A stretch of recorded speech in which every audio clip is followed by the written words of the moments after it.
Hey, hello, Kentucky Derby horse racing fans. It's Mark with InHereTheyCome.com. We're getting ready for the 151st Kentucky Derby, Saturday, May 3rd, known as the Run for the Roses.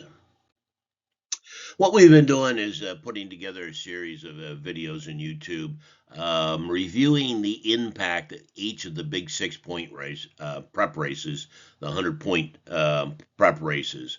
So this video, we're going to take a look at the Santa Anita Derby and what the impact has been in recent years in the Kentucky Derby Superfecta.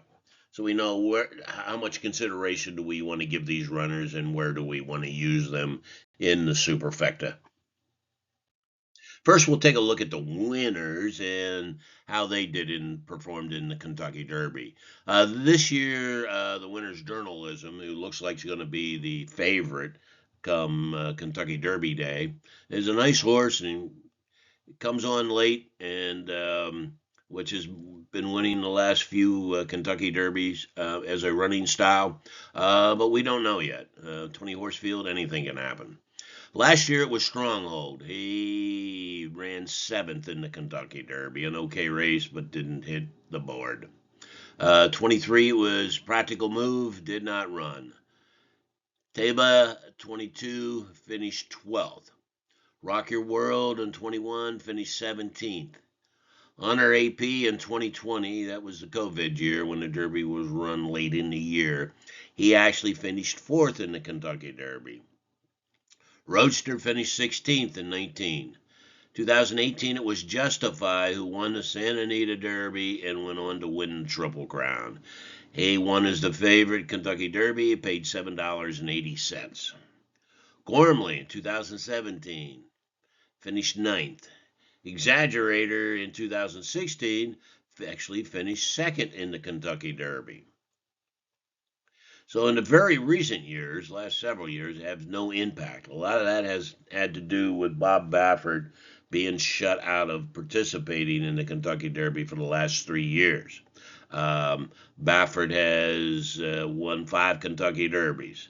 And he originally had tied for the lead in lifetime wins until they disqualified Medina Spirit. Anyways, so recent years it hasn't been performing as well, but with journalism this year, no doubt's going to hit the board. Continuing on, 2015 was Dortmund. He actually ran third in the Kentucky Derby. California Chrome in 2014 won the Santa Anita Derby and won the Kentucky Derby, paying $7 as the favorite. 2013 Golden Sense, no better than 17th. 2012 is I'll Have Another, winning the Kentucky Derby, paying $32.60. Midnight Interlude, no better than 16th. Sydney's Candy, 17th in 2010. Pioneer of the Nile, 2009. Finished second behind a 50-1 long shot winner, paying a nice exacta payout we had that year. Finished second that year. Colonel John, 2008, finished sixth. 2007, Tiago finished seventh. Brother Derek, fifth. Buzzards Bay, fifth. Castledale, 14th. Buddy Gill, sixth. Came home, sixth. Point Given, fifth. So from 2007 to 2001, winners from the Santa Anita Derby did not perform well come the first Saturday in May. Recapping Santa Anita Derby winners since 2001. We've had 3 wins, 2 seconds, 1 third, and 1 fourth. So this is basically telling us we generally want to give consideration to the winner for winning a race or coming in second, as opposed to third or fourth in there. So we do want to give them some consideration for the top 2 spots.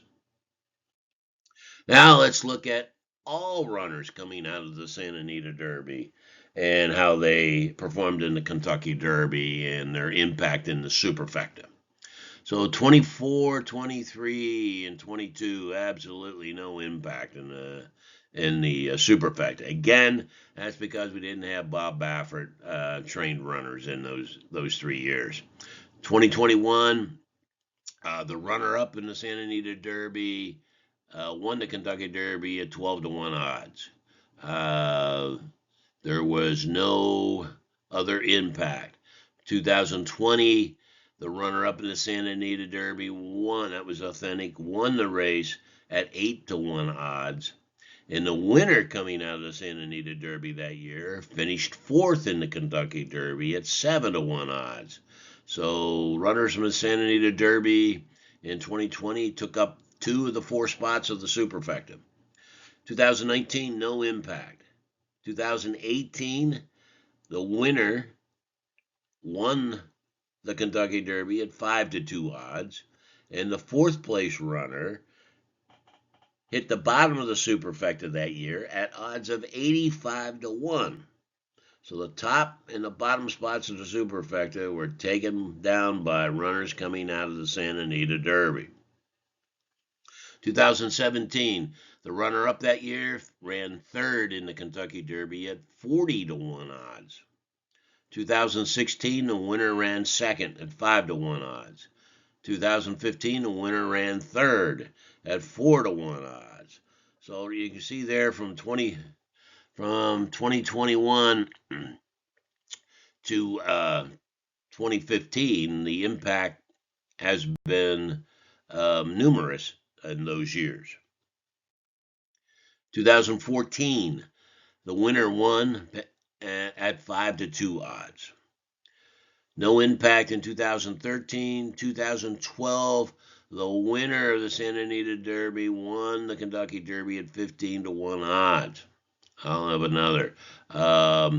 2011, no impact. Same in 2010. 2009, the winner ran 2nd at 6-1 odds. 2008 and 2007, absolutely no impact in the Kentucky Derby Superfecta. 2006, no impact.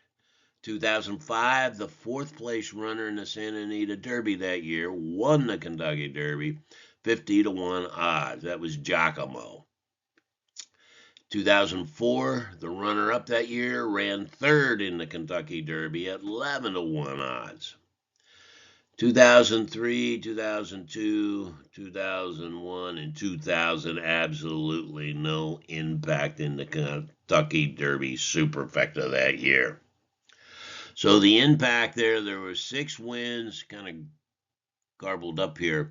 6 wins, 2 seconds, 3 thirds, and 2 fourths in the Kentucky Derby Superfecta with runners coming out of the Santa Anita Derby. So we certainly want to give some consideration again in the win position, as well as all positions in the Superfecta, to look at the Santa Anita Derby runners.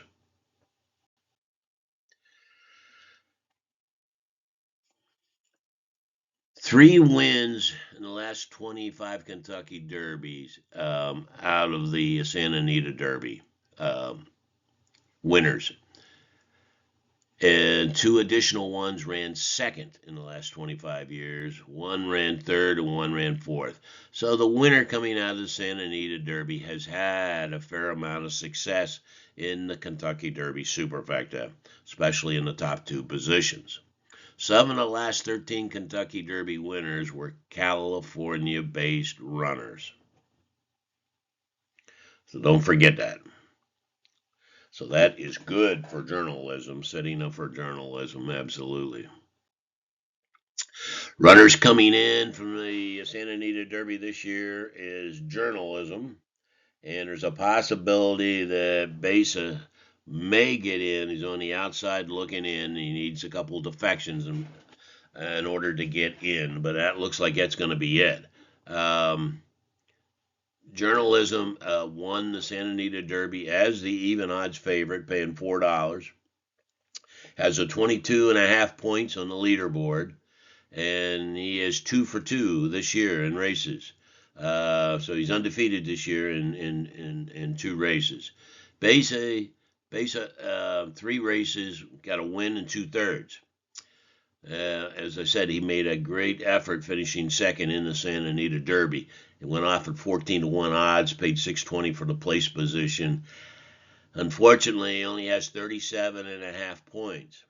Because of the short fields in the Santa Anita Derby, the points were reduced by 25%. Normally, he would have been awarded 50 points for running second, which would have put him into the Kentucky Derby. But because they had the deduction of 25%, he only has 37.5. So he is outside looking in, and he needs like 2 more defections for him to make the field. Everyone's been following us knows the importance we put on having the Raise a Native Sireside pedigree line. It has been found in 17 of the last 30 Kentucky Derby winners. It is a critical, proven pedigree line to have if you want to win the Kentucky Derby, the Belmont Stakes, and the Breeders' Cup Classic. The average payoff on Kentucky Derby Day was a real nice $42.18. Folks, that's odds of 20-1. Would love to have a 20-1 winner in the Kentucky Derby. Only one of the 2 horses headed to the Kentucky Derby this year from the Santa Anita Derby have the Raise a Native Sire pedigree line, and that is Journalism, who will be the favorite come the first Saturday in May. And I don't like favorites, but Journalism checks off a lot of the boxes. You want to be able to increase your chances when it comes to the first Saturday in May. It is the biggest day in horse racing. There are more uninformed bettors on Derby Day than in any other day of the year in horse racing. The secret is being able to arm yourself with better information and combining that with a proven, thought out wagering method, so that you can wager with confidence on Kentucky Derby Day and take down your fair share of the big payouts that occur virtually every year in the Kentucky Derby. This is our 25th edition of the Proven Winning Derby Profile. I first developed this way back in 2001, so it isn't something we just came up with in the last couple of years. I've identified 22 factors that have been found to be critical if you want to win the Kentucky Derby. And it's a combination of racing campaigns as both a 2-year-old and a 3-year-old, and what is successful has been changing over recent years, along with having the proper pedigree lines on both the sire side as well as the dam side and the broodmare side as well. We provide you with all of the 5 critical pedigree lines in which runners have these pedigrees, as well as we use a point-based system for the 22 factors that we've identified. You just basically add up the assigned points for each of the 22 factors, and generally year in and year out we find the winner as well as the runner-up in the Kentucky Derby to be in the top 5 point earners, at least the winner, and normally the exacta as well. So it helps you identify long shots as well as how the favorites fit the winning profile. So Derby fever's on the rise. It's not March 6th here. That's an error. It's March 3rd. Saturday, May 3rd. What am I saying? March. Holy smokes. Kentucky Derby Day. Fever's on the rise. You don't want to wait to get started on your handicapping. So you can go out to our website, andheretheycome.com. You can download, purchase and download immediately the Proven Winning Derby profile to help you get started on your handicapping right now. Also, when available, we'll provide you with links for getting free past performances on the Kentucky Derby horses, as well as the Kentucky Oaks horses as well. When you go out to our website, you'll see where we also make our picks available for the Derby as well. So if you're interested in signing up for our picks, you'll be able to do that when you go out to the website. If you're interested in subscribing to our Triple Crown package for the Derby, the Preakness, and the Belmont Stakes, we have discounted pricing out there. If you want to sign up for all three of the races, please do. You'll see where we also make our full card picks available as well. There's 14 races generally on the card, and a lot of graded stakes races. There's like, what is there, 6, 7, or 8 of them, graded stake races. We provide you with our win selection, our exacta plays, trifectas, superfectas, as well as the daily doubles, the pick threes, the pick fours, the pick fives, the pick six. They're all included in our full card picks. But you got to sign up for the full card picks to get those. So again, go out, take a look at the website there, and sign up for which packages you're interested in. And again, with the Proven Winning Derby profile, it is available for immediate download. You don't have to wait for anything. Thanks for watching, and don't forget we're having an impact video for each of the 6 100-point prep races, and so we have a couple more to go. So stay tuned on our YouTube page to see those. Thanks for watching, and good luck to everyone.